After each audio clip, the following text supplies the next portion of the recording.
What? ফোনের ওপাশ থেকে সজলের বিস্ময় চমকে ওঠা কণ্ঠস্বর ভেসে এলো কানে। হোয়াট হ্যাপেন্ড সজল? সজলের তাৎক্ষণিক প্রতিক্রিয়া দেখে চমকে বলে উঠল। সজল তার দিকে তাকাতে সে হাত নেড়ে জিজ্ঞাসা করল, এনি প্রবলেম সজল? সজল তাকে হাত নেড়ে আশ্বস্ত করলো। ফোনটা কানে চেপে চেয়ার থেকে উঠতে উঠতে বলল, no no, everything is fine. বলেই বেরিয়ে এলো স্টাফ রুমের বাইরে। কয়েক পা হেঁটে একটু ফাঁকা জায়গায় দাঁড়িয়ে সতর্ক দৃষ্টি বোলালো আশেপাশে। সামনের লবিটা আপাতত মোটামুটি নির্জন।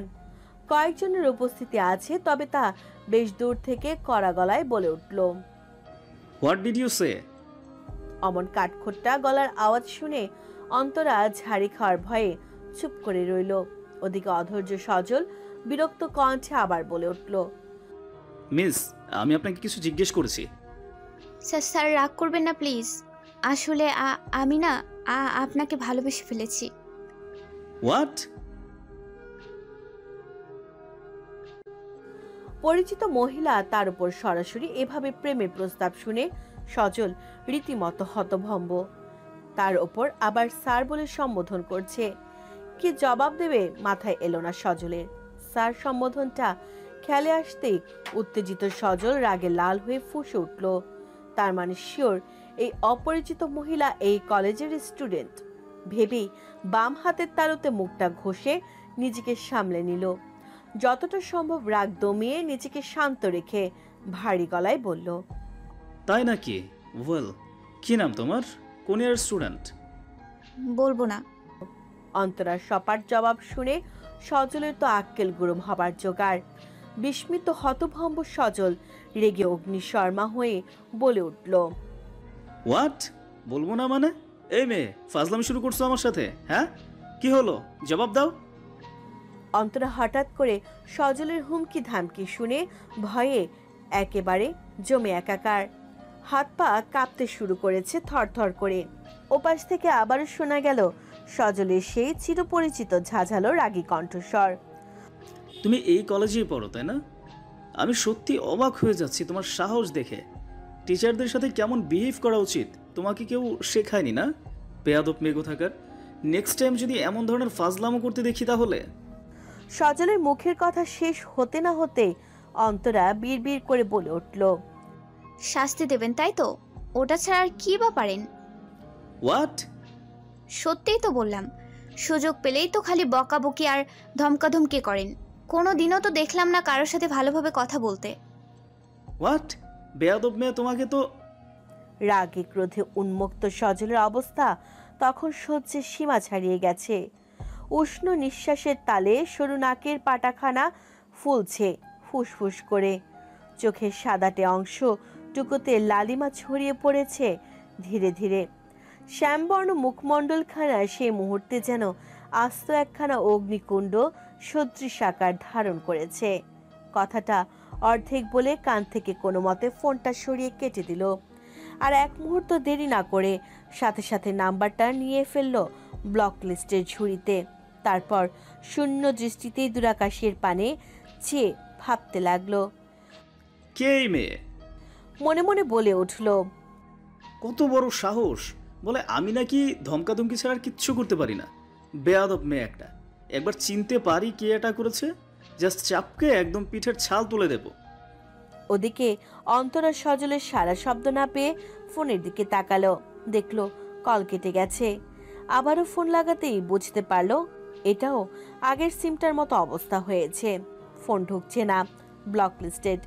ফুস করে দম ফেলে বিড়বিড় করে বলে উঠল, শুধু হোয়াট হোয়াট আর হোয়াট। আমি কি মিথ্যে বলছি নাকি? বিশ্বাস না হলে সারা কলেজের স্টুডেন্টদের গিয়ে জিজ্ঞেস করুন।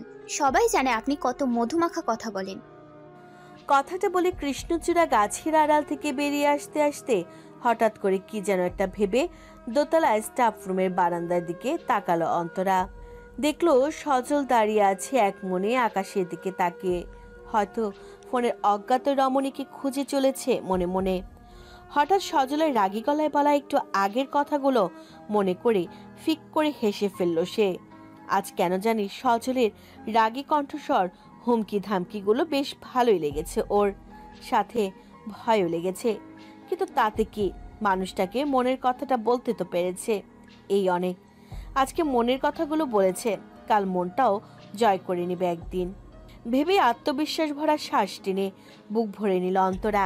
চিকন অধরে আলতো হাসি ছড়িয়ে মনে মনে বলে উঠল, রাগী পুরুষ নামটাই আপনাকে কিন্তু বেশ মানিয়েছে জানেন। আমার একান্ত ব্যক্তিগত ঝাঁঝওয়ালা রাগী পুরুষ। ম্যাডামদের স্টার্ট রুম থেকে বেরিয়ে ক্লাসের দিকে যাচ্ছিল পায়েল ম্যাম, হাতে এবারের পরীক্ষার ফলাফল পত্র। লবিতে সজলকে একা একা দাঁড়িয়ে থাকতে দেখে হেঁটে এসে তার পাশে দাঁড়ালো। দেখলো সজল চুপ করে কি যেন ভাবছে, দৃষ্টি দূরে কোথাও আবদ্ধ। কথা বলার ইচ্ছেটা চেপে রাখতে না পেরে হালকা কেশে গলা ছাড়লো, তাতেই কাজ হলো। শব্দ পেয়ে সজল ধ্যানচ্যুত হলো, পায়েল ম্যামের দিকে তাকালো একটু অবাক হয়ে। সজলকে তাকাতে দেখে পায়েল মৃদু হেসে বললেন, কি ব্যাপার, এখানে দাঁড়িয়ে আছেন যে? আপনার ক্লাস নেই? সাথে সাথে সজলের মনে পড়লো, তাই তো, ফার্স্ট ইয়ারে ফার্স্ট ক্লাসটা তো তারই। ব্যস্ত হয়ে হাত ঘড়িতে নজর ফেলতেই দেখলো 11টা বেজে প্রায় 5 মিনিট হয়ে গেছে। সাথে সাথে হুঁশে ফিরল, বদমাইশ মেয়েটার জন্য সব গন্ডগোল হয়ে গেছে। তাড়াহুড়ো করে স্টাফ রুমে ঢুকতে ঢুকতে পায়েলের দিকে তাকিয়ে মৃদু হেসে বলল, থ্যাঙ্কস পায়েল, অ্যান্ড সরি, এই মুহূর্তে কথা বলতে পারছি না, আমার ক্লাস আছে, যেটা অলরেডি 5 মিনিট লেট করে ফেলেছি। সজলের হাসি মুখে নিজের নাম শুনে পায়েলের মনে ভালো লাগার শীতল সমীরণ ছুঁয়ে গেল। হৃদয় উদ্যানে উড়ে বেড়ালো ঝাঁকঝাঁক রঙিন প্রজাপতিরা। এই মুহূর্তে এই ক্ষণে পায়েলের মনে হলো যেন বসন্তের মাতাল করা দক্ষিণা বাতাস ভেসে যাচ্ছে তার হৃদয় তরিখানায়, হেলে দুলে পাল তুলে। জবাবে সজলকে সেও একটা মিষ্টি হাসি উপহার দিয়ে মাথা নেড়ে সায় জানালো। অতঃপর হর্ষিত চিত্তে ধীর পায়ে হেঁটে চলল তার গন্তব্যে। বাল্যকাল মানুষের জীবনে একটা অতীব সুন্দর অবস্থা, যে সময় না থাকে কোনো রকম বাস্তব জীবনের ভয়ঙ্কর রূপ সম্পর্কে কোনো জ্ঞান, আর না থাকে ভবিষ্যৎ নিয়ে চিন্তা ভাবনা। শুধু মায়ের কোলে খাওয়া, ঘুম আর খেলা, এইটুকুই যেন জীবনের পরিধি, ব্যাসার্ধ। সেখানে যেন সব ভাবনার সমাপ্তি। ছোট্ট অর্ঘ্য পাশের বাড়ি আরো দুটো বাচ্চার সাথে তখন গাড়ি গাড়ি খেলায় ব্যস্ত। শহরের জীবনের বেড়াজাল থেকে বেরিয়ে গ্রাম্য পরিবেশের সঙ্গী পেয়ে খেলায় মেতে উঠেছে। সময়টা দুপুর গড়িয়ে গেছে, বিকেলের নিস্তেজ সূর্য থেকে ক্ষীণ দীপ্তি ছড়াচ্ছে ধরণীতে। বিকেলের শীতল পবনে শীত শীত অনুভূত হচ্ছে বেশ। শশী হাতে দুধের গ্লাস নিয়ে বাইরে বেরিয়ে এলো, উদ্দেশ্য অর্ঘ্যকে খাওয়ানো। অর্ঘ্য মায়ের হাতে দুধের গ্লাস দেখে ভয়ে ছুটতে শুরু করলো। ছোট্ট ছোট্ট গুটি গুটি পা ফেলে দৌড়াতে লাগলো গোটা উঠান জুড়ে। এমনই সময় বাড়ির গেট খুলে বাবাকে ঢুকতে দেখে ছুটে গিয়ে উঠল তার কোলে। প্রতাপ অর্ঘ্যকে কোলে নিয়ে জড়িয়ে ধরে বেশ কয়েকটা চুমু খেলো গালে, কপালে মাথায় হাত বুলিয়ে বলল, কেমন আছে আমার সোনা বাবাটা? অর্ঘ্য বাবার আদুরে হাতের পরশ পেয়ে গলা জড়িয়ে ধরে বুকে মাথা রাখলো। শশী হঠাৎ প্রতাপকে দেখে থমকে দাঁড়ালো সেখানে, কিন্তু আশ্চর্য হলো না তেমন। হয়তো মনে মনে আন্দাজ করতে পেরেছিল প্রতাপের আচমকা আগমন হতে পারে ভেবে। প্রতাপ অর্ঘ্যকে কোলে নিয়ে আদর করতে করতে এসে দাঁড়ালো শশীর সামনে। ভ্রুকুচকে তীক্ষ্ণ ধারালো দৃষ্টি জোড়া মেলে তাকালো শশীর দিকে। আপাত মস্তক ভালো করে দেখতে লাগলো শশীকে। শশী প্রতাপের দৃষ্টি প্রকাশ চাউনি দেখে মনে মনে ভয় পেল, কিন্তু তার চেহারায় প্রকাশ করলো না। মুখমণ্ডলে কঠিন অভিব্যক্তি ধরে শক্ত কণ্ঠে জিজ্ঞেস করলো, কেন এসেছো এখানে? বলে একটানে অর্ঘ্যকে প্রতাপের কোল থেকে কেড়ে নিয়ে বলে উঠল, খবরদার, তোমার ওই নোংরা হাত দিয়ে আমার ছেলেকে ছোবে না বলে দিলাম। ছি, আমার ভাবতেই ঘেন্না করছে তোমার মতো একটা চরিত্রহীন লম্পট লোককে দিনের পর দিন আমি ভালোবেসেছি। দূর হয়ে যাও আমার সামনে থেকে, আর কোনোদিন আমার আর আমার ছেলের সামনে আসবে না। প্রতাপ শশীর কথার কোনো জবাব দিল না, আগের মতোই তাকিয়ে রইল এক দৃষ্টিতে। প্রতাপের ওই নিঠুর দৃষ্টির দিকে তাকিয়ে থাকতে থাকতে একসময় শশীর দু চোখ ভরে উঠল নোনা জলে। ছলছলে আখি জোড়ায় সদ্য জন্মানো অশ্রুবিন্দুগুলোকে কোনো মতে সামলে নিয়ে বলল, আমি তোমাকে চিরতরে মুক্তি দিয়ে দিয়েছি, তোমাকে আর আমার মতো একজন বিধবা অসহায় মেয়ের জন্য ভাবতে হবে না। যাও, বেরিয়ে যাও এখান থেকে। বলেই অর্ঘ্যকে কোলে নিয়ে উল্টো পথে ঘরের দিকে রওনা হতে প্রতাপ খপ করে শশীর হাত টেনে ধরল। আচমকা হাতে টান পড়ায় সাথে সাথে চমকে দাঁড়িয়ে গেল শশী। পেছনে ফিরে তাকিয়ে বলে উঠল, আমার হাত ছাড়ো প্রতাপ। তোমার সাথে আমার যা যা কথা ছিল আশা করি সবকিছু শেষ হয়ে গেছে। কিন্তু দেনা পাওনা এখনো বাকি আছে, সেটা না নিয়ে যায় কি করে? প্রতাপের কথা শুনে ভীষণ বিস্মিত হলো শশী।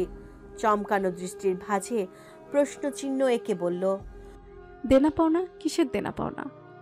প্রতাপ শশীর কোল থেকে অর্ঘ্যকে এক টানে নিজের কোলে তুলে নিয়ে বলল, এটাই আমার দেনা আর এটাই আমার পাওনা।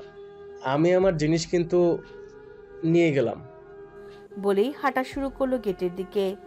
হতভম্ব শশী দুধের গ্লাসটা হাত থেকে ফেলে দিয়ে দৌড়ে ছুটে এলো প্রতাপের কাছে।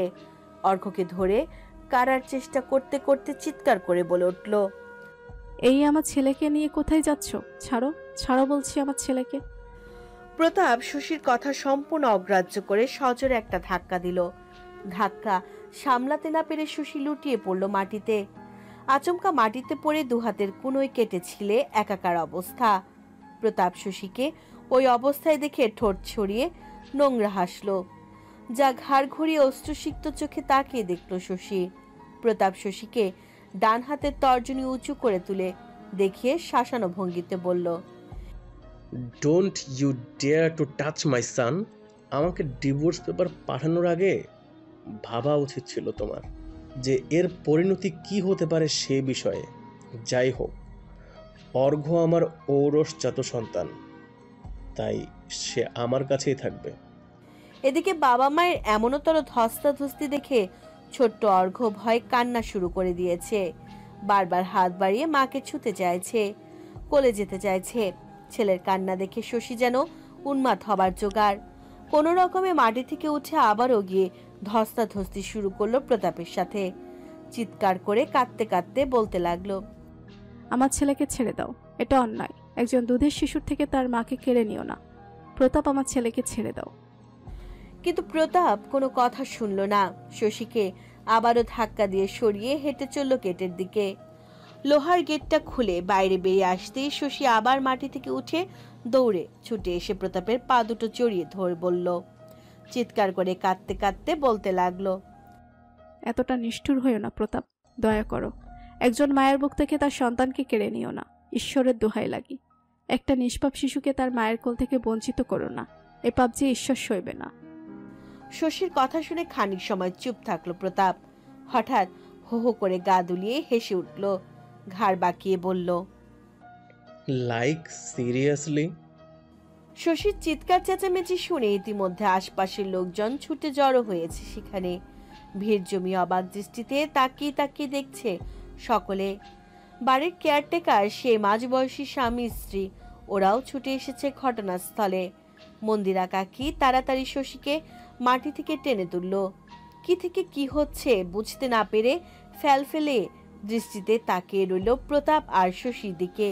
প্রতাপ আবার বলল, ঈশ্বরের বিধানে তোমার মতো জঘন্য মহিলার বিবেকহীন নিষ্ঠুর কাজের জন্য যদি কোনো শাস্তি না লেখা থাকে, তাহলে আমার এই কাজের জন্য আশা করি কোনো শাস্তি হবে না তোমার।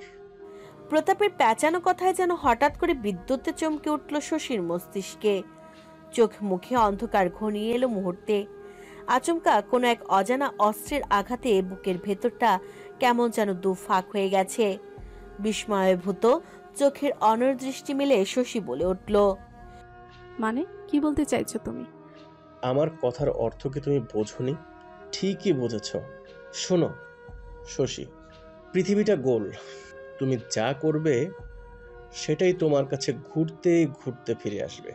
মৌ যদি তোমাকে ছাড়া বাঁচতে পারে, তাহলে অর্ঘ্য তোমাকে ছাড়া বাঁচবে। আর তুমি যদি অর্ঘ্যকে পার্মানেন্টলি পেতে চাও, তাহলে কোর্টের আদেশে পাবে, তার আগে নয়। যদিও তোমার পাস্ট রেকর্ড যা, তাতে অর্ঘ্যকে পাওয়ার সম্ভাবনা তোমার নেই বললেই চলে। কারণ কোর্ট কখনোই একটা দায়িত্বহীন মায়ের কাছে দুধের শিশুর দায়িত্ব দেবে না। যাই হোক, আমি আমার ছেলেকে নিয়ে গেলাম। আশা করি খুব তাড়াতাড়ি আমাদের ডিভোর্স হয়ে যাবে। বলেই গাড়িতে উঠে বসে ড্রাইভারকে অর্ডার দিল গাড়ি স্টার্ট করতে। এদিকে শশী যেন পাথরের মূর্তি হয়ে দাঁড়িয়ে রইল সেখানে। হঠাৎ গাড়ির ইঞ্জিনের আওয়াজ কানে আসতেই তড়িতে হুঁশ ফিরল সে। দেখলো প্রতাপের গাড়ি চলে যাচ্ছে কাঁচামাটির রাস্তায় ধুলো উড়িয়ে। শশী তৎক্ষণাৎ নিজের হাতখানা মন্দিরা কাকির হাতের মুঠো থেকে ছাড়িয়ে নিয়ে চিৎকার করে কেঁদে গাড়ির পেছন পেছন ছুটতে লাগলো। একসময় গাড়ি দৃষ্টির বাইরে বেরিয়ে গেলে সেখানেই মাটিতে হাঁটু গেড়ে বসে পড়ল। হাউমাউ করে কাঁদতে কাঁদতে বলতে লাগলো, আমার ছেলেকে নিয়ে যেও না প্রতাপ, ফিরিয়ে দাও, আমার ছেলেকে ফিরিয়ে দাও। হায় রে বিধি! কেউ শুনল না শশীর কান্না, কেউ এগিয়ে এলো না সান্ত্বনা দিতে। কি সান্ত্বনা দেবে তাকে? কি সান্ত্বনা দেওয়ার আছে তাকে? শশী কাঁদছে মাটিতে লুটিয়ে, ধুলো মাখামাখি অবস্থা সারা শরীরে। যে সৌন্দর্যের জন্য একসময় তার গর্বে পা পড়তো না মাটিতে, সেই সৌন্দর্য ধুলোয় মিশে একাকার হয়ে গেছে। পাশ থেকে কয়েকজন বয়স্ক মহিলা কটূক্তি ছুড়লেন। আসলেই প্রকৃতি কখনো কাউকে ছাড় দেয় না, সব হিসেব সুদে আসলে ফিরিয়ে দেয়। শশীও পাচ্ছে, আরো পাবে হয়তো। হাতে ডিভোর্স পেপারখানা নিয়ে রাগে ফুঁসে উঠল পিয়ালি। আজ সকালের ডাকে এই ডিভোর্স পেপারখানা এসেছে। পৃথা দেবী ডিভোর্স পেপারখানা দেখেও অবাক হলেন না, আর না কোনো অভিব্যক্তি দেখালেন। পৃথা দেবী তখন দুপুরের খাবার রান্নার কাজে ব্যস্ত। পিয়ালি ডিভোর্স পেপারটা হাতে নিয়ে মায়ের কাছে এসে দাঁড়ালো, কণ্ঠে তেজ ঢেলে বলল, দেখেছো মা, দেখেছো আমাকে ওরা ডিভোর্স পেপার পাঠিয়েছে। পৃথা দেবী মেয়ের কথায় কোনো রকম জবাব দিলেন না, একই রকম ভাবে দাঁড়িয়ে নিজের কাজ করতে লাগলেন। পিয়ালি আবার বলে উঠল, কি ভেবেছে কি ওরা আমি এমনি এমনি ছেড়ে দেবো ওদের? কখনো না।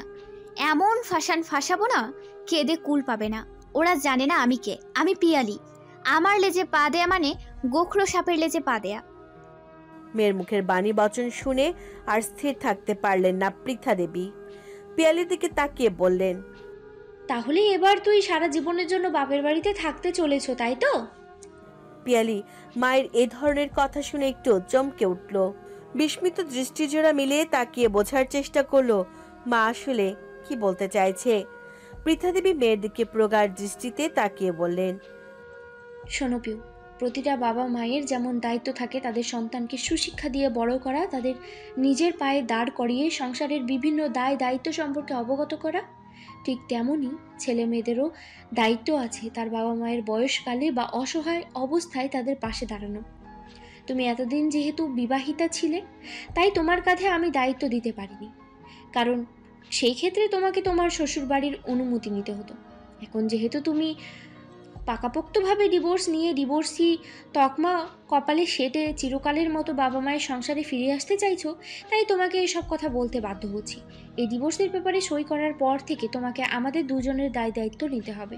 এক কথায় বলতে পারো, আয় ইনকাম করতে হবে।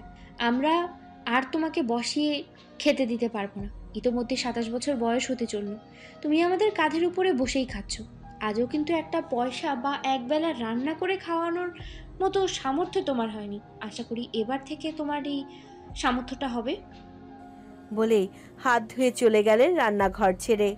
এদিকে পিয়ালি মায়ের কথাগুলো শুনে যেন চিন্তার অথৈ সাগরে পড়ে হাবুডুবু খেতে শুরু করলো মুহূর্তে। সত্যি তো, ডিভোর্স হওয়ার পর পর সত্যি সত্যি ডিভোর্সি তকমা সেটে যাবে তার কপালে। আর কাজকর্ম তো সে কখনো করেনি, কি কাজ করবে সে? সারা জীবন তো শুধু নিজের রূপচর্চাই করে গেছে। কর্মজীবন আয় এসবের কথা ভাবা তো দূরস্থ, ধারণাই আনেনি। এসব কথা ভাবতে ভাবতে আস্তে ধীরে বেরিয়ে এলো রান্নাঘর থেকে। ভাবনার কালো চাদরে মুড়িয়ে ধীরে ধীরে তলিয়ে যেতে লাগলো অতল আধারে। বোর্ডে মার্কার পেন দিয়ে লিখতে লিখতে আজ বারে বারে অন্যমনস্ক হয়ে পড়ছে সজল। বারবার মনে পড়ছে ফোনালাপের মেয়েটার কথা, যার কারণে সমানে ভুল হচ্ছে স্পেলিং। বিরক্ত হয়ে বোর্ড মুছে পড়াতে শুরু করলো। আজকের টপিক সলিটারি রিপার নামের একটা পয়েমটা বোঝাতে গিয়ে কবি উইলিয়াম ওয়ার্ডসওয়ার্থ এর বর্ণনাগুলো দিতে দিতে একসময় সেই কৃষি বালিকার প্রতি তার গভীর ভালোবাসাময় দৃষ্টিভঙ্গিগুলো যখন আলোচনা করতে লাগলো, তখনই আবারও মনে পড়ে গেল হঠাৎ করে আজকে সেই ফোনালাপের কথাগুলো, যার পরনায় বিরক্ত হয়ে নিজের দাঁতে দাঁত চেপে পিষতে পিষতে বিড়বিড়ালো। ফাজিল বদমাইশ মেয়ে, একটাবার শুধু খোঁজ পাই এমন হাল করব না, নিজের টিচারকে আই লাভ ইউ বলা বার করে দেবো একদম।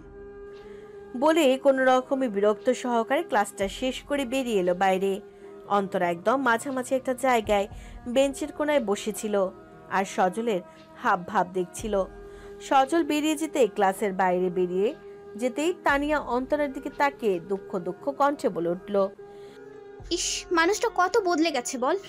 জানিস, স্যারকে দেখলে না মনে খুব কষ্ট হয়, মনে হয় ছুটে গিয়ে জড়িয়ে ধরে বলি, স্যার আমি আপনাকে ভালোবাসি। কি? ছি ছি, মুখে লাগাম দেন। উনি স্যার হন আমাদের, আর স্যার পিতার সমান, মনে রাখবি কিন্তু। আর যদি ভুল করে ওসব কথা বলেছিস আমি কিন্তু কাকিমাকে বলে দেব, বলে দিলাম। তানিয়া অবাক হয়ে তাকালো অন্তরার দিকে, নাকা নাকা ভাব করে বলল, তুই বন্ধু নাকি শত্রু রে? দুটোই। বলে ব্যাগ থেকে ফোনটা বার করে উঠে বেরিয়ে আসতে নিলে তানিয়া চেঁচিয়ে বলে উঠল, তুই আবার কোথায় যাচ্ছিস? ওয়াশরুমে। কিছুক্ষণ আগেই না ক্লিয়ার হয়ে এলি, তো আবার চেপে গেছে। বলি বেরিয়ে তড়িৎ পায়ে গিয়ে ঢুকলো লেডিস ওয়াশরুমে। ভেতর থেকে দরজাটা আটকে সিম ভরে ফোন অন করলো। আমি জানি আজ আমি আপনার চরম বিরক্তির কারণ হয়েছি, তার জন্য অনেকগুলো সরি।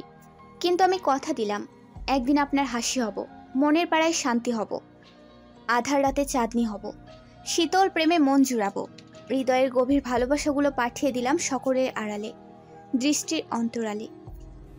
ম্যাডাম, আপনি কি চান? ক্ষমা চেয়ে সংসার করতে চান নাকি পাকাপাকিভাবে ডিভোর্স?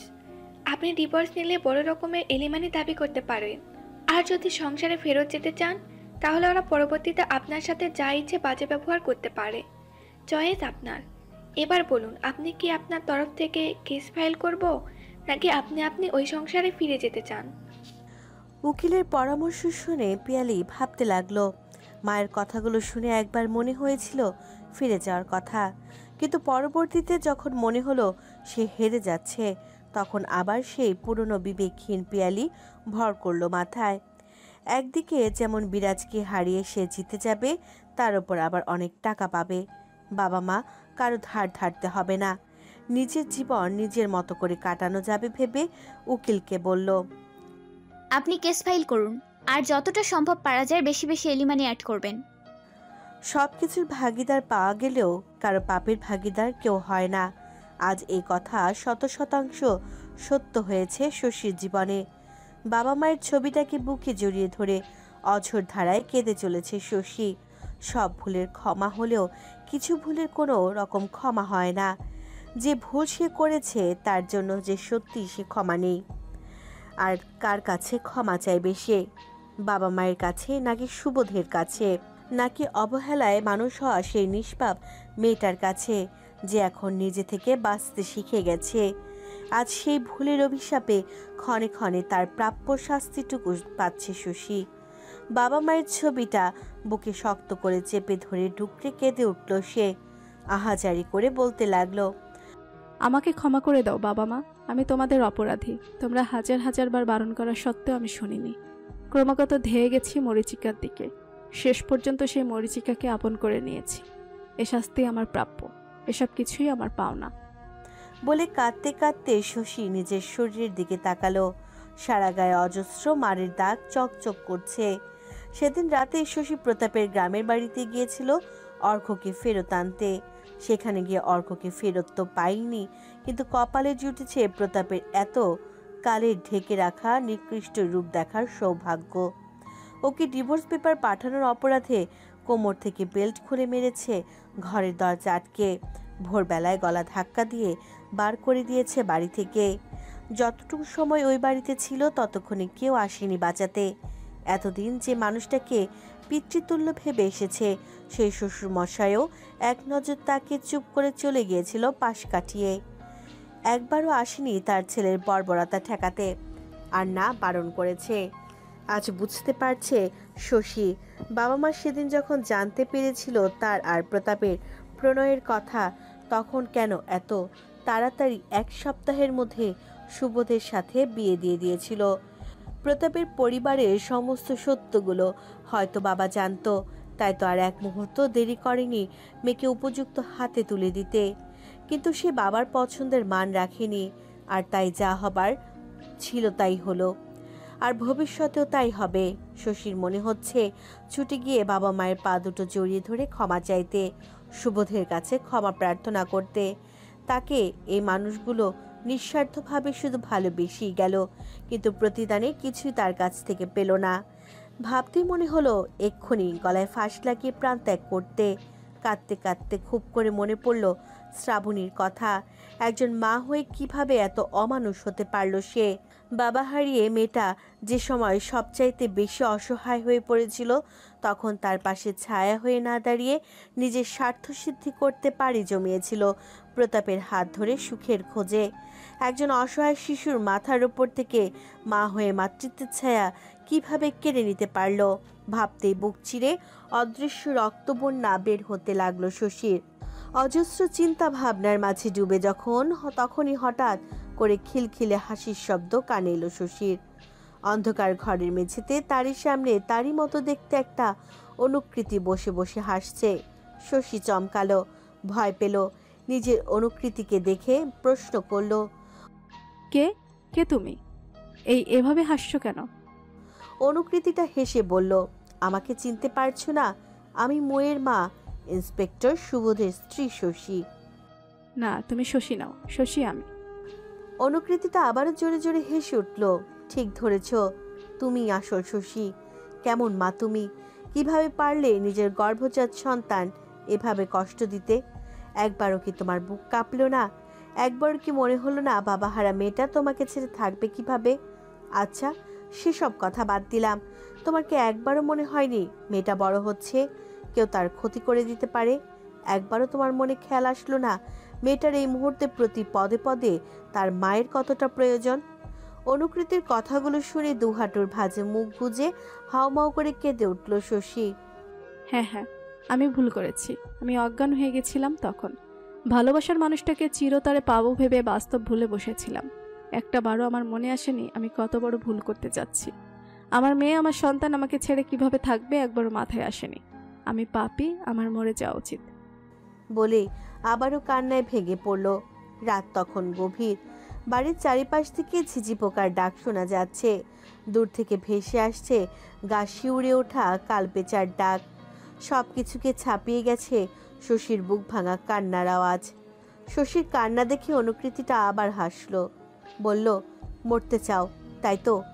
আচ্ছা, মরলে কি সব কিছু থেকে মুক্তি পাওয়া যায়? পরপারে গিয়ে সুবোধকে কি জবাব দেবে? তোমার বাবা মাকে কি জবাব দেবে যখন তারা জিজ্ঞেস করবে মোয়ের কথা? প্রশ্ন করবে এত দেরিতে যখন ভুলটা ভাঙলো তখন বাকি জীবন মেয়েটাকে দেখে রাখতে পারলি না কেন? কেন এভাবে মুখ লুকিয়ে মৃত্যুকে আপন করে নিলি? পারবে তাদের সে প্রশ্নের জবাব দিতে? শশী কান্না থামিয়ে অবাক নয়নে তাকিয়ে রইল অনুকৃতির দিকে। ভাবল বসে বসে অনেকক্ষণ অনেক কিছু। ইতিমধ্যে পূর্ব গগনে কমলাটে বর্ণ ধারণ করে উষাদেবীর আগমন হতে চলেছে।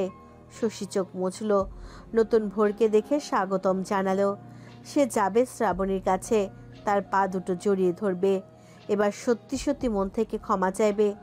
আগের বারের মতো কারোর কথায় কারো মন রাখতে, কারোর চোখে ভালো সাজতে নয়। এবার সে সত্যি সত্যি তার মেয়েটার মা হবে, তার অর্ঘের মা হবে। মায়ের মাতৃত্বের ছায়ায় তাদের আগলে রাখবে বাকি জীবনটুকু। কারো পরোয়া করবে না, কারো না। ঘুমন্ত অভিকে এক পলক দেখে নিয়ে শ্রাবণী উঠে বসলো বিছানায়। অভির বলা সেদিনের সেই কথাটা তার মনে বড়শির মতো গেঁথে আছে যেন। বালিশের পাশে রাখা মোবাইল ফোনটা চাপতেই উপরের ডিজিটগুলো জানান দিল এখন সময় ভোর 4টে বাজে। আস্তে আস্তে বিছানা থেকে নেমে এলো বাইরে। আর শুতে ইচ্ছে করছে না, পড়তে বসতে ইচ্ছে করছে। বাথরুম থেকে চোখে মুখে জলের ঝাপটা দিয়ে বাইরে বেরিয়ে এলো। বেশ শীত শীত অনুভূত হচ্ছে। গায়ে একটা হালকা চাদর জড়িয়ে ভাবতে লাগলো কোথায় পড়তে বসা যায়। ভাবনায় পড়ল ঘরের আলো জ্বালানো নিয়ে। চোখ গেল অভির ঘুমন্ত নিষ্পাপ মুখের দিকে। একটাই রুম তাদের। প্রতিদিন রাতে অভি অনেক রাত পর্যন্ত তার থিসিস পেপার এর উপর কাজ করে। সারাদিন কলেজে ক্লাস করিয়ে আসার পর সন্ধ্যার দিকে আবার টিউশন পড়ানো থাকে। সব মিলিয়ে মহাব্যস্ত মানুষটার এই মুহূর্তে ঘুমের ভীষণ প্রয়োজন। শ্রাবণী কিছুতেই অভির ঘুম ভাঙাতে চাইল না।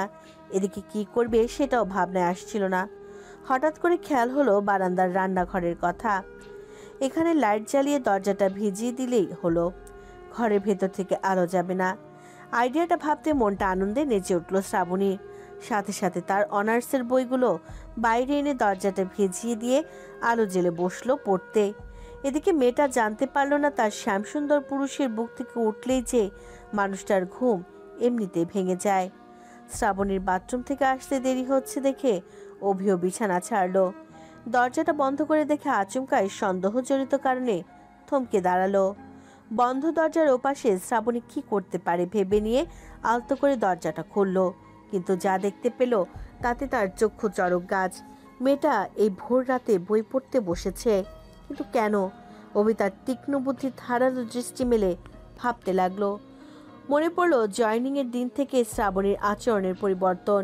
মেয়েটা একমাত্র সেদিনই আবেগী হয়ে কেঁদেছিল, তারপর আর একদিনও মেয়েটাকে আবেগী হতে দেখেনি। তাছাড়া বিগত কয়েকদিন সে এমনভাবে ব্যস্ত হয়ে পড়েছে মেয়েটাকে একটু সময়ও দিতে পারেনি, আর না পেরেছে দুদণ্ড বসে দুটো কথা বলতে। শ্রাবণীর প্রতি তার নিজের আচরণে এহেন পরিবর্তন ভীষণভাবে দগ্ধ করলো অভির হৃদয়টাকে। আচ্ছা, মেয়েটা কি তার প্রতি অভিমান করেছে? করতেই পারে। সে স্বামী হিসেবে কি দিয়েছে তাকে? না ভালো ঘর, না সুখ, আর না স্বাচ্ছন্দ্য। না না, অভি এটা কিছুতেই মেনে নেবে না যে মেয়েটা তাকে এত সুখ, এত ভালোবাসা উজাড় করে দিতে পারে। সেই মেয়েটার মনে এক ফোঁটা অভিযোগের রেশ আসতে দেবে না। আস্তে করে দরজাটা খুলে অভি বাইরে বেরিয়ে এলো। দেখলো শ্রাবণী তার বই থেকে কিছু একটা নোট খাতায় তুলছে। আস্তে করে গিয়ে বসলো শ্রাবণীর পাশে। শ্রাবণী মাথা তুলে অভিকে দেখে চমকে উঠলো। আরে তুমি কখন উঠলে? ইস, আমি তোমার ঘুম নষ্ট করে দিলাম তাই না? অভি শ্রাবণীর হাত থেকে খাতা কলম নিয়ে নিচে রাখলো, অতঃপর কোলে তুলে নিয়ে চলল ঘরে। আসার সময় পা দিয়ে দরজা বন্ধ করে দিল। শ্রাবণী অভির আচরণে খানিক স্তব্ধ হয়ে গেছে। কিছুতে বুঝতে পারছে না মানুষটা আসলে কি করতে চাইছে। অভি শ্রাবণীকে কোলে তুলে নিয়ে বিছানায় গিয়ে বসালো। আলতো হাতে কপালের ছোট চুলগুলোকে কানের পাশে গুজে দিতে দিতে বলল, আমি খুব খারাপ স্বামী, তাই না? শ্রাবণী ভীষণ অবাক হলো অভির কথা শুনে। সাথে সাথে গভীর মুখে নিজের নরম তুলতুলে হাতখানা চাপা দিয়ে বলল, ছি ছি, এ আবার কেমন কথা? এমন কথা আমি দুঃস্বপ্নেও ভাবতে পারি না। অভি শ্রাবণীকে নিজের বুকের মাঝে আগলে নিয়ে বলল, তুমি না ভাবলেও এটাই সত্যি, আমি আসলেই ভালো স্বামী নই। শ্রাবণী বুঝতে পারল নিশ্চয়ই মানুষটার মনে কোনো একটা বিষয় নিয়ে খুঁত জমেছে। তোমার এমন কেন মনে হচ্ছে? এই যে আমি আমার প্রাণ পাখিটা ঠিক মতো খেয়াল রাখতে পারছি না, তাকে সময় দিতে পারছি না, তাই। ও এই কথা? আমি তো ভেবেছি কি নাকি। দেখো, তোমার কাছে আমি যা পেয়েছি আর যা পাচ্ছি তার কিঞ্চিত পরিমাণও অনেক বড় বড় ভাগ্যবতীরা পায় না। আমি অনেক সুখী তোমার কাছে, আমি অনেক সুখী তোমার মতো স্বামী পেয়ে। আমার আর কিচ্ছু চাওয়ার নেই। অভির হৃদয়াঙ্গনে আবারও যেন বসন্ত দোলা দিল শ্রাবণীর ভালোবাসায় ভেজানো মিষ্টি কথাগুলো শুনে। ইস, এ মেয়েটাকে সে কোথায় রাখবে? এত প্রেম, এত ভালোবাসা সত্যি যে তার কপালে লেখা ছিল অভি আজও বিশ্বাস করতে পারে না। সবকিছু তার স্বপ্ন বলে মনে হয়। দুহাতের বাহুবন্ধন আরো শক্ত হয়ে এলো মুহূর্তে। মুহুর্মুহ অভির উষ্ণ ঠোঁটের ছোঁয়া পড়ল শ্রাবণীর তপ্ত কপালে। পরম শান্তিতে শ্রাবণীকে বুকের মাঝে বেঁধে নিয়ে অভিযোগের গলায় অভি জানালো, তাই বুঝি? তাহলে আমার ঘুম নষ্ট করে বাইরে পড়তে বসেছিলে কেন? সরি, আমি বুঝতে পারিনি তোমার ঘুম ভেঙে যাবে। গাদা গাদা অনুরক্তি ছড়ে ছড়ে পড়ল শ্রাবণীর কণ্ঠ হতে। অভি ওই অবস্থাতে শুয়ে পড়ল বিছানায়। নরম তুলার দলার মতো শ্রাবণীর নরম শরীরটাকে বুকের মাঝে বেঁধে নিয়ে বলল, তুমি কি বোঝো না, আমার পাশ থেকে যখনই তুমি উঠে যাও আমার ঘুম এমনিতেই ভেঙে যায়, কারো ভাঙানোর প্রয়োজন হয় না। তাই আমি যতক্ষণ ঘুমাবো ততক্ষণ তুমি আমার বুকে ঘুমিয়ে থাকবে, ঘুম না এলেও শুয়ে থাকবে, বুঝেছো? অনুভূতির আসলে সে বিগলিত শ্রাবণী মুদিত নয়নে জবাব দিল, বুঝেছি। আচ্ছা, এবার তাহলে বলো, এত ভোরে পড়তে বসার কারণ কি? খানিক সময় নিয়ে ভাবল শ্রাবণী। অভির বুকে নাক ঘষতে ঘষতে বলল, আমি তো সামনের পরীক্ষার জন্য নিজেকে প্রস্তুত করছিলাম মাত্র, ব্যাস আর কিছু না। সত্যি তো? হুম। অভি বিশ্বাস করলো শ্রাবণীর কথা, তারপর বলল, ঠিক আছে, পড়বে। তোমার যখন ইচ্ছে হয় তখনই পড়বে, তবে আমার পাশে বসে বসে, আমার গা ঘেঁষে। আমাকে রেখে অন্য কোথাও যে বসা যাবে না। কিন্তু আলো জ্বালালে যদি তোমার ঘুম নষ্ট হয়? হলে হবে, তাও যাওয়া যাবে না। বলতে বলতে আবারও ঘুমের রাজ্যে হারিয়ে গেল অভি। শ্রাবণী অভির বড় বড় শ্বাস টেনে নিতে দেখে বুঝলো পাগলটা আবার ঘুমিয়ে পড়েছে। কি আর করার, এখন তো উঠতেও পারবে না, উঠলেই মানুষটার ঘুম ভেঙে যাবে। তার বেশি চিন্তা ভাবনা না করে নিজেও ঘুমের রাজ্যে পাড়ি জমালো শ্রাবণী। দেখতে দেখতে 2 মাস পার হয়ে গেছে। কুয়াশায় মোড়ানো শীতের চাদরে ঢাকা মহানগর থেকে মফস্বল। কনকনে উত্তরে হাওয়া বইছে চারিদিকে। আবারও সে একই কারণে ঘুম ভাঙল সজলের। স্ক্রিনের ওপরে ভাসছে সে অজ্ঞাত রমণীর প্রেম ভরা শুভ সকাল বার্তা। বিরক্ত সজল ফুস করে দম ছাড়ল। এ নিয়ে গুনে গুনে 36খানা নম্বর ব্লক করেছে সে, কিন্তু তার মেসেজ আসা বন্ধ হয়নি। প্রতিদিন নিয়ম করে মেসেজ আসে, কখনো 1-2টি বাক্যে, আবার কখনো অনেক লম্বা লেখা হয়।